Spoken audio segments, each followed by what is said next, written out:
ಹನೂರಿನ ಮೂವರ ಎನ್ಕೌಂಟರ್ ಪ್ರಕರಣಕ್ಕೆ ಸಂಬಂಧಪಟ್ಟಂತೆ ಮೂವರ ಮರಣೋತ್ತರ ಪರೀಕ್ಷೆ ವರದಿ ಲಭ್ಯವಾಗಿದೆ. ಪೋಸ್ಟ್ ಮಾರ್ಟಮ್ ರಿಪೋರ್ಟ್ ಅವರೆಲ್ಲದೂ ಕೂಡ ಸಿಕ್ಕಿದೆ. ಇಲ್ಲಿ ಮೂವರ ಎದೆ, ತೊಡೆ ಮತ್ತು ಹೊಟ್ಟೆ ಭಾಗಕ್ಕೆ ಗುಂಡುಗಳು ಬಿದ್ದಿವೆ. ತುಂಬ ಹತ್ತಿರದಿಂದ ಗುಂಡನ್ನು ಅವರು ಹೊಡೆದಿರೋದು ದೃಢಪಟ್ಟಿದೆ.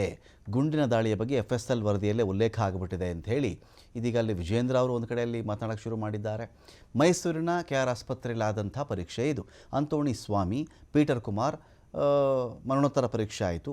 ಈ ಎಲ್ಲ ವಿಚಾರಗಳಿಗೆ ಸಂಬಂಧಪಟ್ಟಂತೆಯೇ ಇದೀಗ BJP ಒಂದು ಕಡೆ ಸರ್ಕಾರದ ಮೇಲೆ ಮುಗಿಬಿದ್ದಿದೆ. ಇಲ್ಲಿ ರಾಜ್ಯಾಧ್ಯಕ್ಷ ವಿಜೇಂದ್ರ ವಾಗ್ದಾಳಿಯಲ್ಲಿ ಮಾಡಿರೋದು ಗನ್ ಹಿಡ್ಕೊಂಡು ತುಂಬ ಹತ್ತಿರದಿಂದ ಕುಮಾರ್ ಆಗಲಿ, ಆಂತೋಣಿ ಆಗಲಿ ಅಥವಾ ಪೀಟರ್ ಆಗಲಿ ಇವನ್ನೆಲ್ಲ ಕೊಂದುಬಿಟ್ಟಿದ್ದಾರೆ. ಇವರು ತುಂಬ ಹತ್ತಿರದಿಂದ ಪಾಯಿಂಟ್ ಬ್ಲ್ಯಾಂಕ್ ರೇಂಜಲ್ಲಿ ಹೊಡೆದಿರುವ ರೀತಿಯಲ್ಲಿ ವಿಜೇಂದ್ರಲ್ಲಿ ಮಾತಾಡಿದ್ದಾರೆ. ತುಂಬ ಹತ್ತಿರದಿಂದ ಶೂಟ್ ಮಾಡಿದ್ದಾರೆ ಇವರು. ಪೋಸ್ಟ್ ಮಾರ್ಟಮ್ ರಿಪೋರ್ಟಲ್ಲಿ ಎಲ್ಲ ಉಲ್ಲೇಖ ಆಗಿಬಿಟ್ಟಿದೆ. ಬೆಂಗಳೂರಲ್ಲಿ BJP ರಾಜ್ಯಾಧ್ಯಕ್ಷ ವಿಜೇಂದ್ರ ಅವರ ಹೇಳಿಕೆ ಇದು. ಹತ್ಯೆ ಆಗಿರುವವರು ಯಾವುದೇ ಅಪರಾಧಿಗಳಲ್ಲ, ಸರ್ಕಾರ ಯಾಕೆ ವರದಿಯನ್ನು ಮುಚ್ಚಿಡೋ ಕೆಲಸವನ್ನು ಮಾಡಿದೆ ಅಂತ ಆಕ್ರೋಶ ಹೊರಹಾಕಿದ್ದಾರೆ. ಇಷ್ಟೆಲ್ಲ ಆದರೂ ಅರಣ್ಯ ಸಚಿವರು ಮೌನವಾಗಿಬಿಟ್ಟಿದ್ದಾರೆ. ಅರಣ್ಯ ಸಚಿವರು ರಾಜೀನಾಮೆ ಕೊಡಬೇಕು ಅಂಥೇಳಿ ಆಗ್ರಹ ಮಾಡಿದ್ದಾರೆ ವಿಜೇಂದ್ರ ಅವರು. ಬೇಟೆಗಾರರು ಎನ್ನುವುದಕ್ಕೆ ಸಾಕ್ಷ್ಯ ಲಭ್ಯ, ಇದು ಕೂಡ ಅಷ್ಟೇ ಇಂಪಾರ್ಟೆಂಟ್ ವಿಚಾರ. ಇಲ್ಲಿ ವಿಜೇಂದ್ರ ಪ್ರಸ್ತಾಪ ಮಾಡ್ತಿರೋದೇನು, ಇವರಿಗೆ ಬಹಳ ಹತ್ತಿರದಿಂದ ಹೋಗಿ ಗುಂಡು ಹಾರಿಸಿದ್ದಾರೆ ಅಂತ. ಆದರೆ ಇವರು ಯಾರು? ಇಲ್ಲಿ ಅಮಾಯಕರು ಅಥವಾ ಕಾಡುಗಳ್ಳರು ಅಥವಾ ಬೇಟೆಗಾರರು ಅನ್ನೋ ವಿಚಾರಗಳು ಬಹಳ ಚರ್ಚೆ ಆಯಿತು. ಇಲ್ಲ ಅವರೆಲ್ಲ ಕಾಡುಗಳ್ಳರಾಗಿದ್ದರು, ಅವರಲ್ಲಿ ಪ್ರಾಣಿನ ಬೇಟೆಯಾಡಿದ್ರು, ಜಿಂಕೆ ಕೊಂದುಬಿಟ್ಟಿದ್ರು ಅಂತೆಲ್ಲ ಇತ್ತಲ್ಲ. ಜೊತೆಗೆ ಅವರ ಕಿಸೆಯಲ್ಲಿ ಏನೇನು ಸಿಕ್ಕಿದೆ ಅದೆಲ್ಲ ಬಹಳ ಇಂಟ್ರೆಸ್ಟಿಂಗ್ ಪಾಯಿಂಟ್ ಇದೆ. ಇಲ್ಲಿ ಇವರು ಬೇಟೆಗಾರರೇ ಎನ್ನುವುದಕ್ಕೂ ಕೂಡ ಒಂದಷ್ಟು ಸಾಕ್ಷ್ಯಗಳು ಸಿಕ್ಕಿದೆ ಅಂತ ಒಂದಷ್ಟು ವರದಿಯ ಪ್ರಮುಖ ಅಂಶಗಳಲ್ಲಿ ಹೇಳ್ತಾ ಇವೆ. ನೋಡಿ, ಎನ್ಕೌಂಟರ್ ಆದವರು ಬೇಟೆಗಾರರೇ ಎಂಬುದಕ್ಕೆ ಒಂದಷ್ಟು ಸಾಕ್ಷ್ಯಗಳಿವೆ ಅಂತ ಕೆಲವರು ಅದರ ಬಗ್ಗೆ ಮಾತಾಡ್ತಾ ಇದ್ದಾರೆ. ಮೃತರ ಒಳ ಉಡುಪಿನಲ್ಲಿ ಗನ್ನಿಗೆ ಬಳಸುವಂಥ ಪ್ರೈಮರ್ ಪತ್ತೆಯಾಗಿದೆ.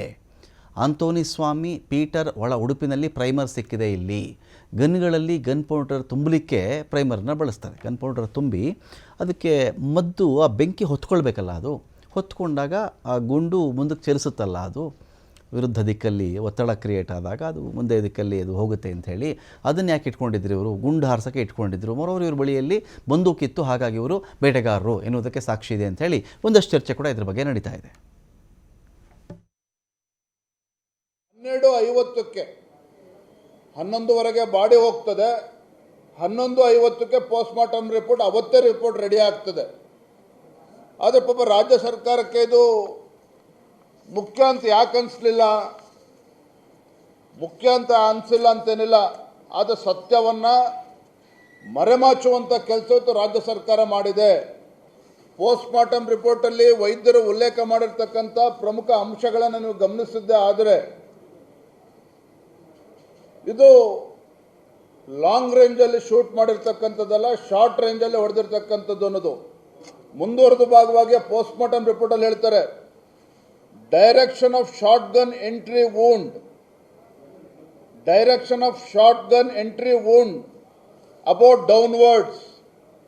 ನಾನು ಅವಲೇನು ಹೇಳಿದೆ, ಅರಣ್ಯಾಧಿಕಾರಿಗಳು ಯಾವ ವ್ಯಕ್ತಿಗಳನ್ನು ಹಿಡಿದಿಟ್ಟಿದ್ರು, ನೇರವಾಗಿ ಹತ್ತಿರದಿಂದ ಬಂದು ಮೇಲಿಂದ ಶೂಟ್ ಮಾಡಿರ್ತಕ್ಕಂಥದ್ದು. ಇದು ಸ್ವತಃ ಪೋಸ್ಟ್ ಮಾರ್ಟಮ್ ರಿಪೋರ್ಟಲ್ಲೂ ಕೂಡ ಇದನ್ನು ವೈದ್ಯರು ಉಲ್ಲೇಖ ಮಾಡಿದ್ದಾರೆ. Range of the fire of short gun entry wound is close range. ಬಹಳ ಹತ್ತಿರದಿಂದ ಹೊಡೆದಿದ್ದಾರೆ ಅನ್ನೋದನ್ನು ಸ್ಪಷ್ಟವಾಗಿ ಪೋಸ್ಟ್ ಮಾರ್ಟಮ್ ರಿಪೋರ್ಟಲ್ಲಿ